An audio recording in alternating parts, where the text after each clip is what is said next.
Hi, my name is Daniel K. Isaac, Hello, my name is Juan Francisco Villa, and I'll be playing William Inge and I'll be playing Tennessee Williams in The Gentleman Caller, by Philip Dawkins directed by Tony Speciale. at the Cherry Lane Theater. This play takes place in 1944, based on a true event where Tennessee Williams and William Inge met. And so Act 1 takes place when Tennessee Williams is in St. Louis, which is his hometown, and he gets to meet William Inge. And Act 2 takes place during Glass Menageries' Chicago tryout before it heads to Broadway.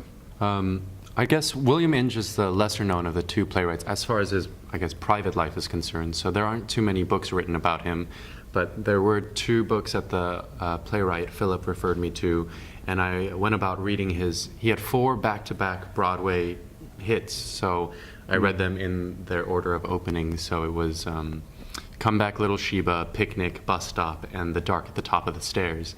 And this play deals with The Dark at the Top of the Stairs, which used to be called Farther Off from Heaven. So that was a good point of research. And now I'm slowly going through his movies and short plays as well, and then his Broadway flops or not as commercially successful plays. Yeah, and for myself, I knew of William Inge's work, but I wasn't as familiar with them.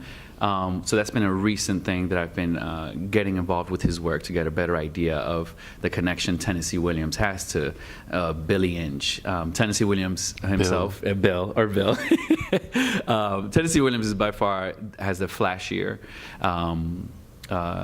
reputation and flashy? Well, Tennessee, not myself. No, I'm a humble person. But Tennessee definitely made his presence known and was not afraid of hiding it. And so therefore I knew more of his life. I have a book, it's called The Notebooks, and it's a lot of collections of his memoirs and throughout his life, which are, you could just turn to any page and just read a page at any point in his life, and it's pretty beautifully inspirational. And so there's some audio stuff that you can find online, an interview or two. Unfortunately, it's when he's much older, just to find that vernacular and the flow and the sound of his accent, which is per Philip saying this, and through many research you'll see it too, that it was a put-on accent because that's where his mom was from. So it's this very interesting show that Tennessee puts on, which is fun in the play itself because there's a relationship between Tennessee and the audience, and then obviously the relationship with Billy. So it's a fun thing to play back and forth. I had Bill, yes. This happened in the play. Well, there's not a lot of footage of William Inge, and so I have an Oscar speech to go off of for how he sounds. And then, I guess... He's in the film, right? Isn't he in and a he, small role? he makes a cameo in Splendor in the Grass. But otherwise, because these two evenings that they spend together are based on true events, but they're also encompassing their sort of entire lives and careers in a way, to find truth in that and the vulnerabilities and the attacks and defenses and the journey these two men go through is no easy feat, but a delicious and wonderful pleasure and honor to get to tackle. Yeah, and it's, there's a bunch of fans and purists out there, scholars who are well versed on William Inge and Tennessee Williams. So that's back there in the back of my head, but there's nothing else you can do about that. On the page, they're just two artists who are struggling with insecurities and just carrying their own demons from their childhood, from wherever they grew up at. And so that's it. That's very familiar to me, just making it as personal as that, because this is before they became the iconic people that we know them today. So, and just, you can't play how I know how I view Tennessee, I can't play that. He's much messier. He's much more, you can look at his work. He's just has a deep amount of guilt and love, like a heart. He loves hard, big time. And that's something to look at. And also he buries a lot. He tries his best not to wallow. He drinks a lot, so that helps as the play progresses for things to unearth. But finding the joy. There's a lot of things that are said in the play that Tennessee says to Mr. Inge that Juan myself, it would hurt. But he's a little catty. He throws Like what?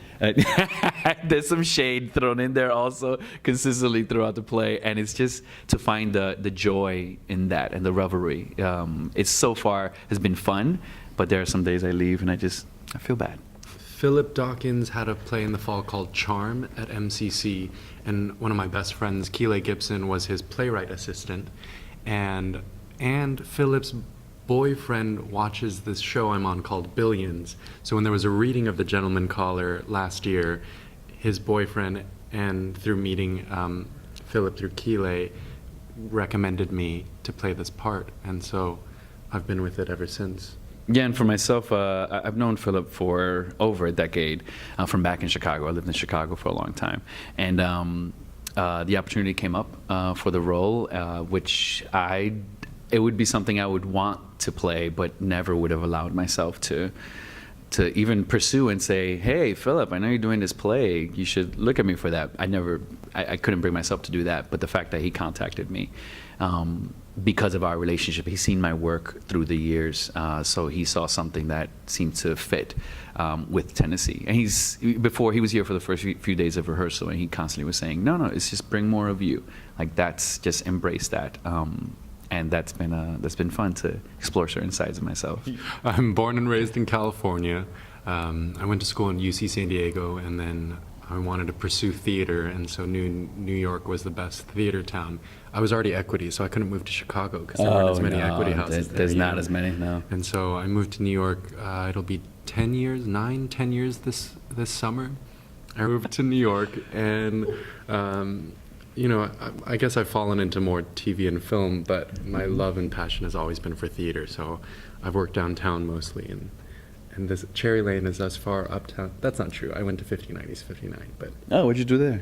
I did a play called Underland by Alexandra Collier. Well, I grew up here in New York, LES and Lower East Side, Lower East Side. And One more time? I had to prove that I'm from there, Lower East Side. And I went to school up in Syracuse, New York, to Lemoyne College. It's a Jesuit school. Can't get away. I'm a recovering Catholic, so I got to stick through that. Still wrestling with those demons, like Tennessee. And I left for Chicago, and I was there for a few years. A lot of my deep professional relationships and friendships have started there, and came back here, trained at the Maggie Flanagan Studio, which is a Meisner-based place, and then went back to Chicago, and then came back here in September 2016, did a show at the Public. But as far as like when the calling came, I'm not sure. I think getting on wait lists and being rejected at a bunch of MFA acting programs just sort of said, all right, either I could allow other people to make the choice for me, or actually go for it and see what happens. That's probably professionally, I would say that's when I decided to just push for it. Daniel K. Isaac. Juan Francisco Villa. I'm playing William Inge. I'm playing Tennessee Williams. In The Gentleman Caller by Philip Dawkins. Directed by Tony Especiale. May 5th through the 26th. At the Cherry Lane Theater.